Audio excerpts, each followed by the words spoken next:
अपने जीवन की बहुत सारी मनोकामनाओं को पूरा करने के लिए और जीवन को बेहतर बनाने के लिए, प्रार्थना करने के लिए हम बहुत सारे व्रत रखते हैं, उपवास रखते हैं।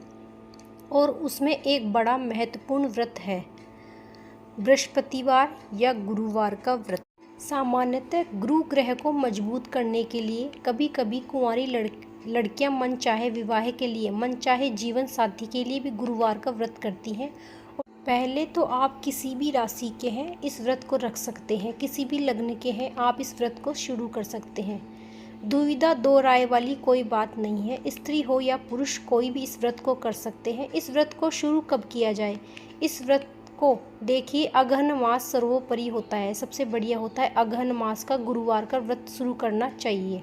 तो आप किसी भी महीने से शुरू कर सकते हैं, केवल भाद्रपद मास को छोड़कर इसको भादव महीना बोला जाता है। भादों महीनों को छोड़कर बाकी सावन में भी कर सकते हैं, आप चैत में भी कर सकते हैं, किसी भी महीने में करिए, केवल भादों महीना छोड़कर गुरुवार का व्रत आप कर सकते हैं। अब बारी आती है कितने व्रत करें हम गुरुवार को। देखिए, बढ़िया तो यह होता है कि आप 16 गुरुवार का व्रत करें, यानी कि अपने संकल्प में बोले कि आप 16 गुरुवार का व्रत करेंगे, ऐसा बोलें।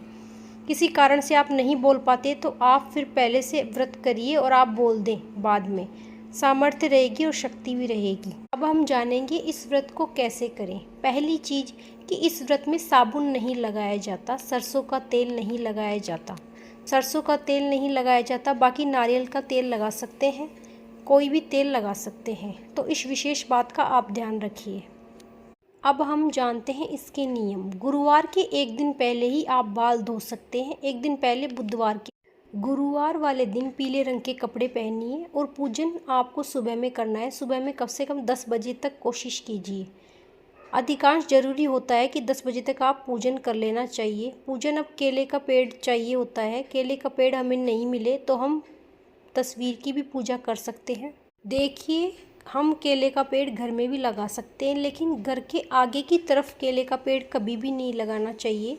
घर के पिछली तरफ जो खाली जगह होती है उसमें केले का पेड़ जरूर लगा लेना चाहिए। वैसे तो कई जगह मान्यता है कि घर में केले का पेड़ नहीं लगाया जाता, कहते हैं केला रहे अकेला। व्रत सामग्री में हम क्या ले सकते हैं? तो देखिए, चने की दाल चाहिए होती है, गुड़ चाहिए होता है, मुनक्का चाहिए होता है, किशमिश भी ले सकते हैं, दोनों में से जो मिले आप ले सकते हैं, ये चीज़ें ज़रूरी होती है। पीले चंदन चाहिए होता है।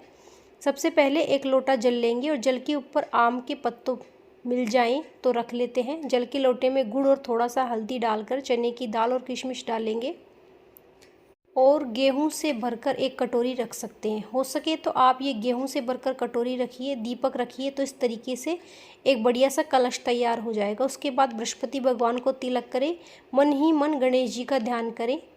उसके बाद बृहस्पति भगवान को तिलक किया जाता है। केले वृक्ष को भी अगर पास में है तो तिलक कर लीजिए। चना गुड़ की दाल और गुड़ चने की दाल भी चढ़ा दीजिए। फोटो के पास कटोरी में रखकर चना और गुड़ चढ़ा दीजिए, उसमें तुलसी पत्र डाल दीजिएगा।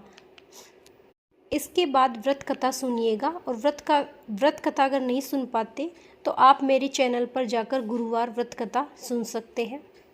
देखिए, गुरुवार व्रत में व्रत कथा पढ़ना अनिवार्य है, आप चाहें तो सुन भी सकते हैं, किताब है तो आप किताब में भी पढ़ सकते हैं। अब हम जानते हैं कि हम व्रत में क्या खा सकते हैं। तो सुबह हम पानी और चाय के अलावा दिन में फलाहार ले सकते हैं। फलाहार में मीठा खाना खाइएगा, और साबूदाने का हलवा, साबूदाने की खीर भी बना सकते हैं, मखाना खा सकते हैं, मूंगफली खा सकते हैं, कोई भी फल फ्रूट भी खा सकते हैं। चाहे तो शाम को पीला भोजन भी कर सकते हैं। कुछ लोगों का इतना प्रश्न रहता है कि हम फलाहार भी कर सकते हैं, खाना भी खा सकते हैं, तो जैसा आपका शरीर साथ दे आप वैसा कर सकते हैं। अब जानेंगे कि गुरुवार का उद्यापन कैसे करें। जब आपके 16 गुरुवार हो जाएं तो 17वें गुरुवार को आप क्या करें, थोड़ा सा पीला कपड़ा लीजिए, चने की दाल लीजिए और गुड़ ले लीजिए। इसका आप अपनी पूजा में रखिए, जैसे पूजा आप करते हैं वैसे ही पूजा करनी है। और पूजा करने के बाद जो सामग्री आपने ली है, पीला कपड़ा, गुड़, चने की दाल, वो किसी ब्राह्मण को दान कर दीजिए। तो यह तो एक विधि होती है। और दूसरी विधि यह है कि आप ब्राह्मण को घर पे बुलाएं, जैसे सत्यनारायण की कथा कराते हैं तब जाकर आप अपनी इस कथा का व्रत का उद्यापन करें। तो दोनों ही विधि आसान है। आप चाहें तो ब्राह्मण को घर बुलाकर भी खाना खिला सकती हैं या फिर ब्राह्मण के घर जाकर भी आप दान कर सकती हैं। देखिए, गुरुवार व्रत विधि में कुछ ज़्यादा नियम नहीं है। आप अपनी जगह और मान्यता के अनुसार व्रत विधि और उद्यापन कर सकते हैं।